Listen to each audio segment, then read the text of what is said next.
This podcast is brought to you by Penji. Penji is a creative subscription service that gives you access to pre-vetted, agency-trained creatives from all over the world. From graphic design to illustrations to social media management and web development, it's all included for one monthly price. It's time to say goodbye to the hassle of searching for top-notch creative talent. With Penji, you get quality and consistency delivered right to your inbox every day, carefully crafted for you by humans. So meet your new creative team today. Head over to penji.co for more and enter the coupon code located within the podcast show notes.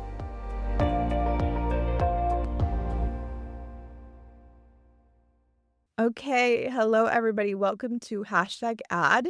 This is the podcast where we discuss everything influencer marketing related. We talk tips to help assist you in your influencer journeys and so much more. I'm your host, Daniela, and I'm Penji's influencer coordinator. And I'm joined today with a very special guest, Craig Campbell. Hi, Craig. How are you? I'm good. Thank you, Daniela. Thanks for having me on. We're very excited to have you on the podcast today. So for starters, for anybody who doesn't know about you, who wants to get to know you or about what you do, can you tell us a little bit about yourself and your social media presence? Yeah. So my name's Craig Campbell. I am from Scotland, as you'll probably recognise from the accent. It's really hard to understand. And I've been in the digital marketing space for 22 years and mainly as an SEO expert.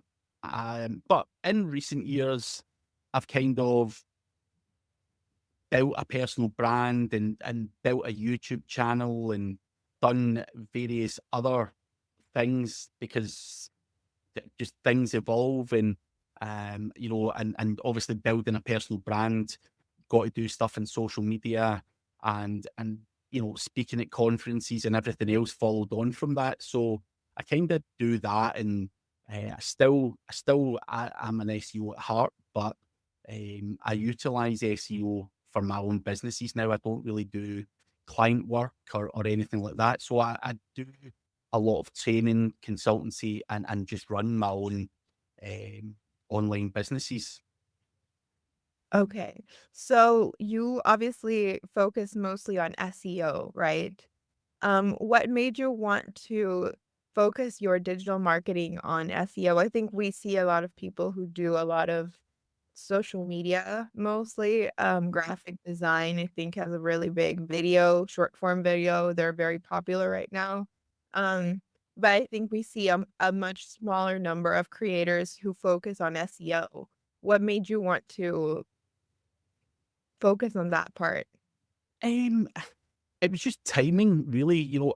I got into this industry in 2001.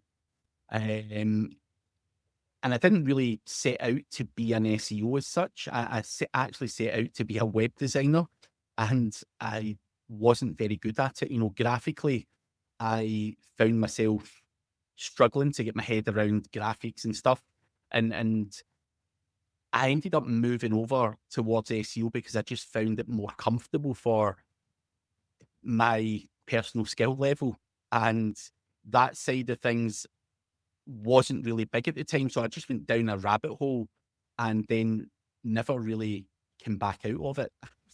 You just you get deep into it and you just end up making money. I ended up owning an agency, had staff, and I'm just like, whoa, Jesus, that was a hell of a rabbit hole to go down into. And as I say, you build a bit of a passion for it, and you go, right, I'll stick with this. This seems to be I think. my thing, yeah. Yeah. And obviously you learn along the way, to do other things such as social media. Social media is a big part of my online presence now and stuff. So, doing reels and shorts and putting content out there is obviously a big part of it as well. So I have I'm not going to claim to be an expert in graphics still, but tools and stuff are a lot easier now to use as well. You've got Canva and all these kind of amazing tools, and even Opus Clip and things like that, to make shorts from podcasts and stuff. So I can actually look not bad now um, on social media with the lack of skills that I have. That's actually really interesting what you said. There are so many more tools for so many things. And I think like you said, Canva is a huge thing for like DIY graphic design, which wasn't a thing in the past. I think when I was like in high school, I remember when we had to like do things that were somewhat presentable, we would do them on like Microsoft PowerPoint to the best of our abilities, and like high school kids nowadays are giving you really, really pretty presentations of things. So it is true that in a way, a lot of that has become accessible. But I think what you do is a very important aspect of it that I think people don't really take into account because a lot of times the focus is on the aesthetic side, right? Like on the image and all of that. Um, when it comes to giving advice on SEO and, just all of this, why did you decide to put it out on the internet? I know you sort of found yourself working in this industry, but why did you decide to actually make content and talk to people about it and give people advice and tutorials and all of this? Uh, it was more, it was kind of luck, to be honest. I started to do training courses and stuff like that, probably 15 years into my career. I just felt I was at a point where I could help other people.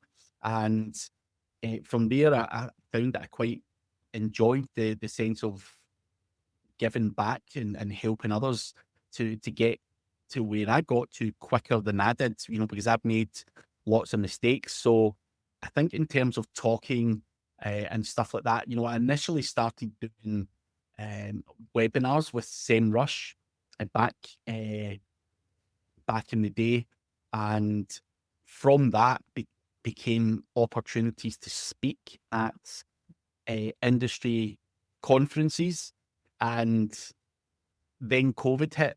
So I was doing really well with what I was doing, and then COVID hit, and conferences were no longer a thing for a few years. And I really doubled down on YouTube at that point, um, because I still wanted to talk to people and still wanted to help people. So I've done YouTube and probably became a lot bigger in social media over that period of time as well, because I had a lot of content to put out. And I yeah, I think one, I just felt I was at a right point in my career, but two, just the opportunities that landed on me just kind of led me down that path. And I've get a lot of people saying why, speaking and I know people are scared to sometimes put their face out there on YouTube or speaking at conferences and stuff like that. But the reality is, if you don't put your face out there, someone else will, and they're going to run away with all the money. So, I think you have to put your face out there and you have to do these things. Obviously, Penji are doing podcasts and it's all good to give back, but it's also exposure, it's brand building, building trust with people out there and helping your community and there's so many other little things that go on to that. And yeah, I wanted to build a brand. I wanted to build a community, and yes, I'm able to monetize that too. So at the end of the day, in my head, I was going, if these guys are doing it and they can make money doing that, I want a shot I of should too, where yeah. I can get it. Why am I not on there? And that's just the nature of guy that I am. I was never comfortable speaking publicly or anything. I'll never say that, it's easy to go on there. I've had the dry throat and the sweats and everything. I was really out with my comfort zone, but I think, in my head, I just felt like the right thing to do. Yeah. I mean, I think, like, what you said about getting yourself out there is very important. I think if you don't put yourself out there, you're not gonna see results, even if they're good or bad, right? And from the viewers that we have, I think a lot of people who want to start working on their social media presence, their marketing for their own businesses, they struggle with that aspect of putting themselves in that position where, even if you're putting out something ridiculous, you're learning from that experience, right? Yeah. It's scary. When I first started doing it, with Sam Rush, there was a guy there who organised the podcasts. And I used to do it, and I'm just going to give this story because a lot of people probably be like, yeah, that makes a lot of sense. And I used to hammer me, he'd be like, Craig, after that you do your talk and you talk well and everything else. And then the guy would come in and he'd say, Craig, your camera's shit, your lighting's shit, you done this wrong, you done that wrong. And he absolutely hammered me for like 3 months. Everything I'd done was shit, but it brought me up to a certain level. I had a certain level of camera, I had a certain level of lighting, and it was a lot more professional looking.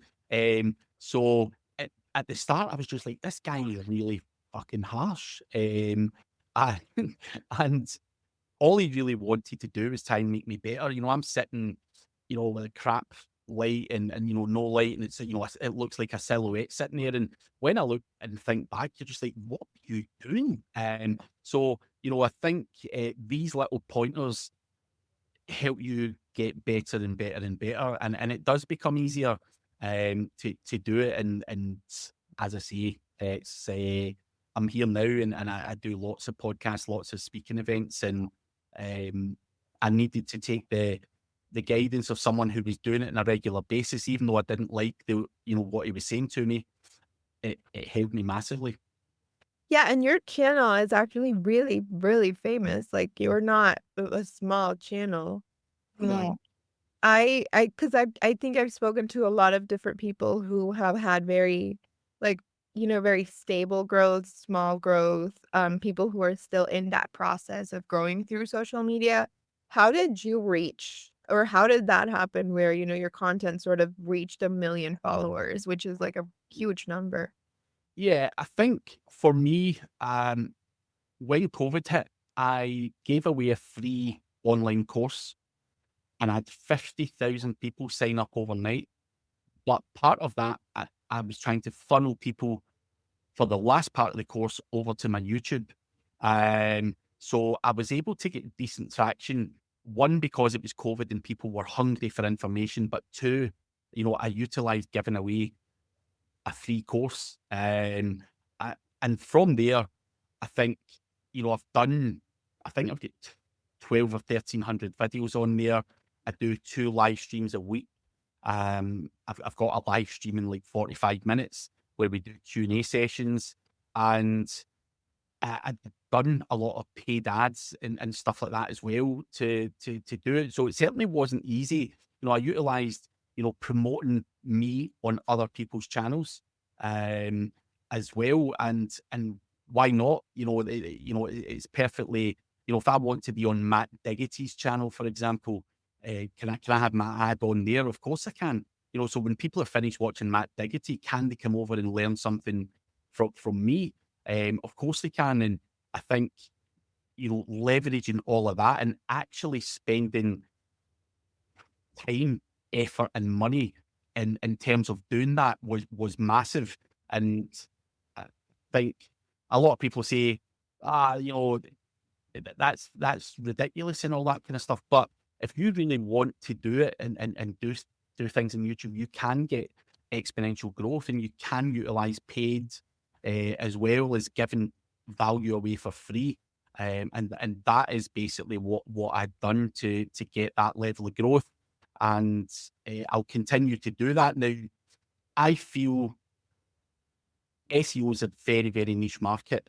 And I feel now I'm at a stage where I'm kind of limited. I've done what I can in terms of exposure in the SEO world. So even on my own podcast now, I'm actually having to get guests that are from business, finance. I don't want to just talk about SEO. So how do I get from, say, 1 million to 2 million?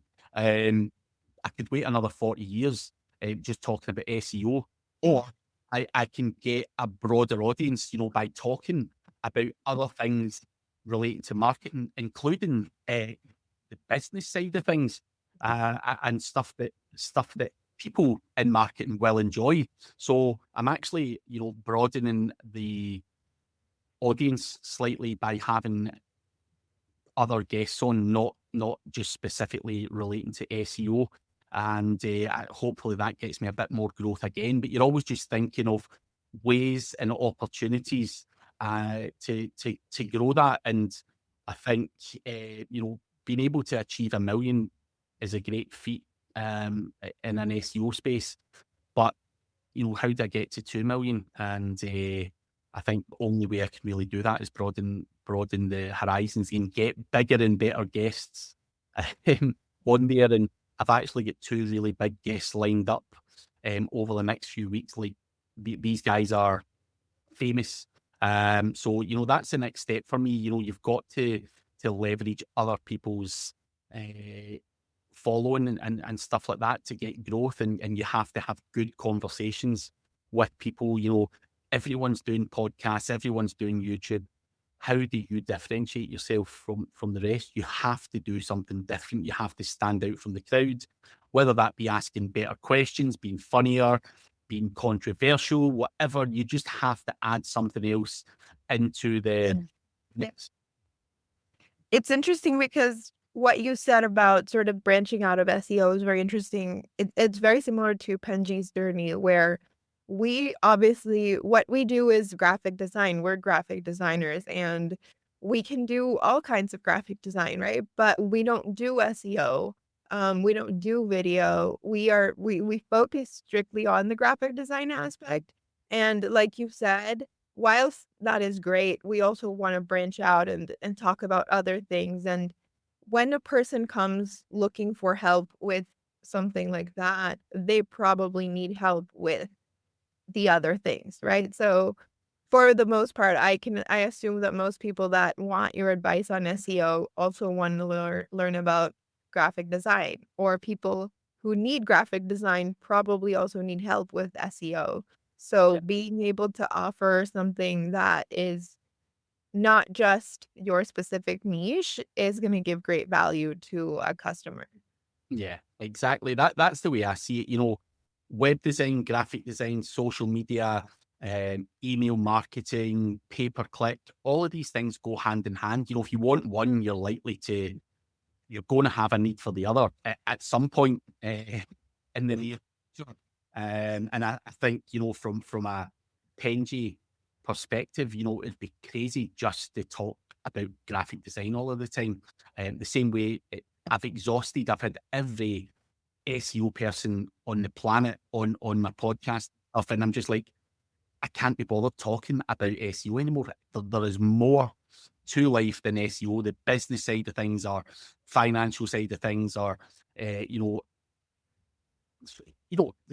graphics, social media, YouTube, all of that kind of stuff. Video in itself is big from any business point of view. I think any business out there has to do more video content. It's, you've got TikTok, you've got, Reels. And it doesn't matter whether you're a plumber or whether you're a graphic designer. I think video content is really, really important as well. And all of that is, you've just got to embrace it and deal with it. And, as I say, get to that broader audience. Yeah, definitely. I think video content nowadays is really, really big. I wonder what the next sort of popular thing is gonna be, because, we had like photos were like a thing for a while where it was just like all about pictures, and then we had like, I think we had like blog posts back in the day where people would just like recommend things through blogs, and Yeah. now it's like all about TikToks and short form. Even if you're not on TikTok, you're gonna have to post an Instagram reel or a YouTube short or whatever it is. So I sometimes wonder like what that next big thing is. And, I think at Penji we're always trying to be prepared for that because social media changes so much. Yeah. What do you do to sort of stay on top of all of those changes, and how like algorithms and all of these things that I think are always just moving really, really fast. I mean, the only real way you can do it is by trying and testing different things, and the likes of TikTok is a perfect example. I can throw a video on TikTok and it could get 1,000 views. Throw another one up that's very similar and it gets 1,000,000 views, and you're like, well, how did that work? How do I manipulate this? How do I do it better?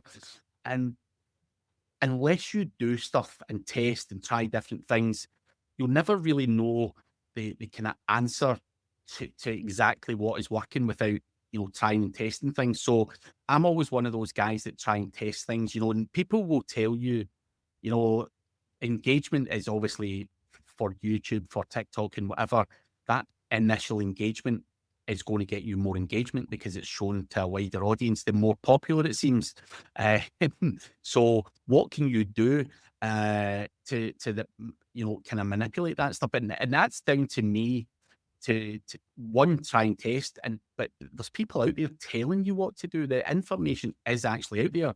There's TikTok specific experts telling you that TikTok now prefer short form content or whatever it may be. We know statistically that people's attention spans are not what they used to be. So again, short form content, because don't take 4 minutes to say what you could have said in 30 seconds, because no one fucking wants to watch you for 4 minutes.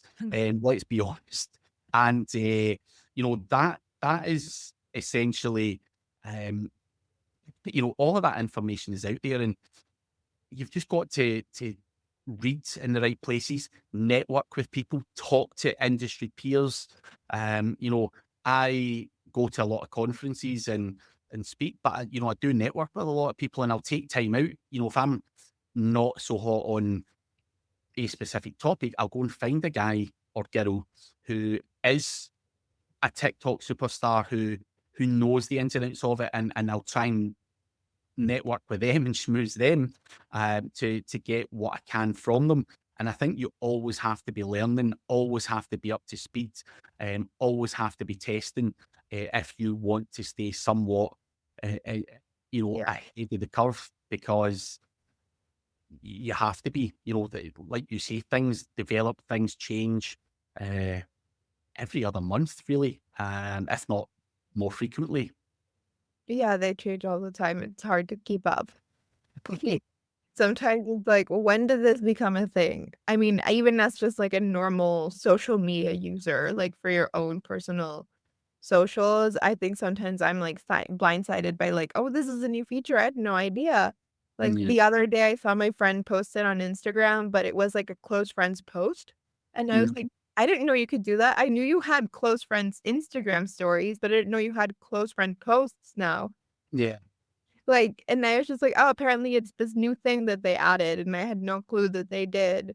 Um, and like you said, you kinda just have to, like, constantly be on top of it, especially if you're doing it for business, right? Because if it's for fun, it's fine, but, if you're, like, using this, you're trying to grow something, you need to sort of constantly be on the lookout for it so that it makes more sense. Yeah, exactly. Yeah. Well, Craig, it's been great having you today and very interesting talking to you. I think influencers like yourself who are very big always have very interesting journeys about how they got there. A lot of our viewers are trying to grow their own socials. So I think that is going to help a lot of people watching and reading this. Before we leave, I want to give you the space to talk about any interesting projects that you're doing and tell us where we can find you if anybody wants to learn about marketing, SEO, business. Floor is yours. So you can find me on craigcampbellseo.com or on social media. I think I put more information out on YouTube and social media than I do on the website now. But I have a new podcast coming where I'm going to have a much wider scope, or a much wider range of topics to be discussing with some amazing guests. So that is obviously what I'm trying to work on just now. And as I say, I've got a couple of big hitters coming up in the next few weeks over on the you'll see it on my YouTube channel. So yeah, that's pretty much all I can really promote. I don't have a lot to sell, but I certainly get a lot of good information on the YouTube channel for people who want to learn more about all things digital marketing, loads of tutorials, different tools you can use, even mistakes that I've made. I've even documented those. So I think sometimes highlighting not just successes, but some of the failures along the way and why I failed is also useful for other people. So there's a lot of good stuff on there, hopefully. Awesome. Yeah, I will be adding your links to the description and everything so that people can go in and check you out. And I think if there's anything that they want to see, they can find it there. It was great having you on the show today, Craig. Thank you so much for being here. No worries. Been a pleasure. It's been a pleasure as well. Everybody have a great day, and I'll see you on the next episode. You've been listening to Fully Managed, brought to you by Penji. Check out the show notes to learn more about today's guest, and to learn more about Penji, the human-first creative subscription service, head over to penji.co. And by the way, if you're still listening, it would mean the absolute world to us if you were to share this podcast with a friend, and of course, subscribe.